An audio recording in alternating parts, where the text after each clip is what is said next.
Kumusta man ang sa may experience ninyo gabi sa nahitabo sa Linog? Experience niya, grabe siya ka-organizing. Nakita ko naman niya sa mga saon na bad. Hinay ko siya before.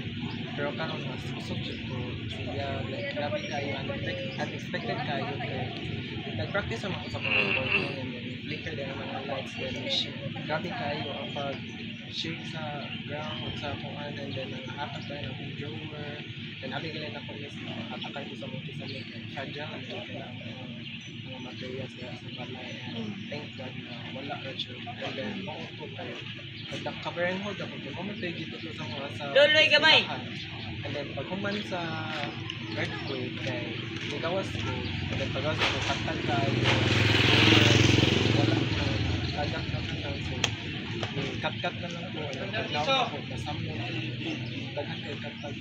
Oo niya, sa karon, unsa man mamalhin mo or oo, mamalhin ni Miss kay kanang bumubong kay pag ano siyang kanta kay affected sa sunod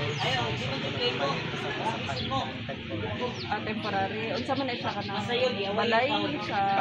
balay sa inyong kaliwat report. Salamat. Salamat.